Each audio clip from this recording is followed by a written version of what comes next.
Coming up, how are you spending your summer so far? I'm here with my family at Four Brothers Drive-In Movie Theater in upstate New York. From Colorado to New York and beyond, some kids are taking us on their summer adventures. Plus, Dr. Torres will answer your questions about some of your favorite activities and how you can stay safe. Then, it's a 95-year-old tradition. Choucroute. O-U-T-E. Choucroute. Correct. The National Spelling Bee. It was canceled this year because of the virus. However, that's not stopping us. I learned a new word today. Our own virtual bee coming up. And a little bit later on, Kate the Chemist will stop by to show us an experiment you can try at home. This is NBC Nightly News, Kids Edition. Welcome back to Nightly News Kids Edition. I hope your summer is going well. As usual, we've got important information for you. Also, I think you're going to get a kick out of this science experiment we have coming up that you can try at home. But first, the news continues to be about the virus. As I've been telling our viewers in the evening, every day more and more people are unfortunately being infected by the virus. Here's what you need to know. Over 3 million people in the United States so far have had COVID-19. Thankfully, experts tell us most people do fine. They do okay, and we know scientists are working really hard on a vaccine to prevent us from getting it. And, of course, we'll keep you posted on their work. And as far as school goes, I know a lot of you guys are wondering, President Trump says he would like schools to reopen in the coming school year, this fall. But some experts are worried about the safety and health of teachers, faculty, and you, the students. There's going to be a lot of important conversations going on and decisions being made in the coming weeks. We will, of course, bring you all the updates. But right now, let's get to your questions. And joining us now is Dr. John Torres. Dr. John, good to see you. Our first question comes from New York. Hi, I'm Sage from Brooklyn, New York. Can the coronavirus spread in a lake? What do you think, Dr. John? You know, that's a great question. And the last thing you need to be worried about when you go to a lake, a pool, or even the ocean is getting coronavirus from the water, because this virus doesn't live very well or very long in water. But you do have to worry about all the other people around you. So if you're at the pool, if you're at the lake, if you're at the beach, you want to go ahead and social distance from other people and wear a mask if you're out of the water. When you're inside the water, you want to social distance as well, but not wear the mask, because if it gets wet, it can be really hard to breathe. The important thing to remember is the water is not the thing you need to worry about. The other people are what you need to worry about. All right, our next question comes from Orange County, California.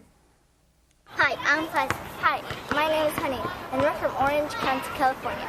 Our question is, we know that the safety distance between people during this pandemic is 6 feet, but what's the safety distance when you're riding a bike or when you're running?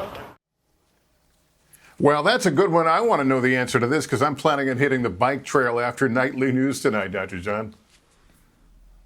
You know, I'm an avid cyclist, and one of the things you need to worry about when you're out there, again, are being around the other people. So if you're around other people, this is the equipment I wear whether I go around other people or not. I try to go by myself, or I'll go with family members. If I'm around other people, you want to make sure you distance by 6 feet. And I always wear this neck gaiter, which is a mask. I wear it down if I'm by myself, I'm not around anybody else. But the second I go around somebody else, I just pull it up. That way I have my own protection. They have protection from me. But the important thing to remember is always wear your helmet, wear gloves so you don't hurt your hands, and of course sunglasses can help as well. All right, you got cool glasses, a cool gaiter, and cool gloves. I do not want to go on the bike trail anywhere near you, but thanks for that good information, Dr. John. Looking cool as always. You bet. Well, look, we know summer may look a little different this year because of the virus, so we wanted to check in with a few kids around the country to see how they are starting their summers off while still trying to be safe with their families. My name's Louisa Downing, and this is my sister Harriet. We live in Lafayette, Colorado. Our family went on a road trip to Del Norte, where we stayed on a working cattle ranch that was over 100 years old. We even had a used outhouse. There's a lot of outdoorsy stuff to do there, and not a lot of people, so we got to go to this huge lake and this big waterfall, and we even got to hike up to this natural arch. Our favorite part was feeding the chipmunks. There's a lot of awesome stuff to do in Colorado during the summer, even during COVID-19. This 4th of July is one we will never forget, for sure. But it's great making memories with our family.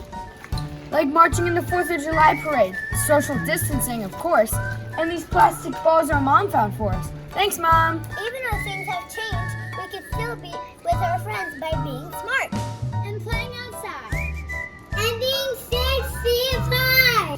We even turned our garage into a kids' hangout room. The big kids can help the little kids follow the rules. Don't forget, garage doors open. Have a great summer! Hi, my name is Isabella Robinson, and today we're at Central Park playing Frisbee golf with my family.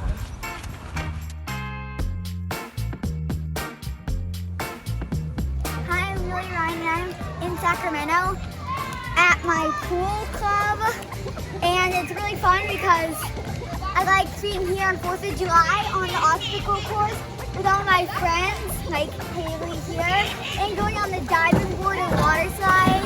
It's really fun. Hi, I'm Savine Park and I'm here with my family at Four Brothers Drive-In Movie Theater in upstate New York.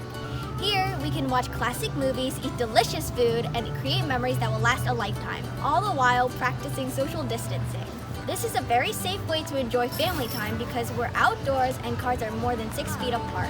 Best of all, cotton candy and Nutella milkshakes are so delicious. Back to you, Mr. Holt. That was so fun to see what you guys have been up to. And parents, just a reminder, if you want to share what your child is doing this summer, send us a note and a video. You can email it to us at nightlynewskids@nbcuni.com, and we'll try to include it in a future show. Now let's turn to an annual competition that was unfortunately canceled this year because of the virus, but that's not stopping some kids from striving to achieve. Note, you may want to grab a dictionary. Prophecy. It's a 95-year-old tradition. Transept. Transept. Words of wisdom that challenge kids across the country each spring in the nation's most prestigious competition. Pondeloque. Pendeloque. Pondeloque. You are correct. It's kind of like we're Olympic athletes in a sense that there's never really a day off when we're training. Like Olympians, it includes months of grueling preparation to take on the Scripps National Spelling Bee stage. A-S-R simple. You are correct. You are correct. It's a whole year process, but you have to really work that entire year for that one chance. But that one chance was put on hold this year due to the pandemic. The competition canceled for the first time since World War II. It must have been terribly disappointing to find out that there was going to be no spelling bee this year. Yeah, it was going to be my last year. I had hopes of going back, maybe winning, and that was all taken away from me. It's really sad. I guess all we have to do is just face the situation and work hard for next year. They say it's a journey that teaches you more than just the dictionary. These spelling bees help me with my confidence and my poise as well. It really builds your character. Like when you're on stage, you learn how to handle pressure. A new Netflix documentary showcases just that. Ready, set, spell. Choucroute. O-U-T-E. Choucroute. Correct. Cadorze. Correct. Ambuscade. Correct. Ampong. Correct. Ah, dang it. You're not competing against other spellers, you're really competing against the dictionary. So we're really all in this together. So since the bee, as the kids call it, was canceled, I thought I'd put a few of the competitors to the test and host my own virtual bee. I thought it would be fun if I could throw out a few words for you guys. Is that okay? Everybody game for it? Yeah. Yep. Okay, the word is parenchyma. May I please have the definition? It's the fundamental tissue of plants composed of thin-walled cells able to divide. P-A-R-E-N-C-H-Y-M-A. Parenchyma. That is absolutely right. Wow, I didn't even know that word existed. Okay, so let's go to Atman now for the next word. You ready? Yes, I am. The word is Teichorrhine. Teichorrhine. T-I-C-H-O-R-R-H-I-N-E. Teichorrhine. That is correct. Good job. Akash, your word is Ditucus. Definition? Producing two offspring, two eggs, or two kinds of offspring at a time. D-Y-T-O-K-O-U-S.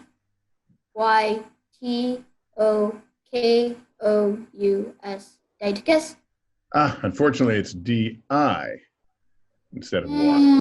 You were so That makes close. sense. Well, I learned a new word today. And then it was my turn. I tested you as best as I could, so it's only fair that you get to throw a question at me. Pohutakawa. It's a noun, and it's from the language Maori, and it means a tree from New Zealand. Okay, can you say the word again? Pohutakawa. P-O P-O-W-H P-O-W-H T-O-K-A-W-A.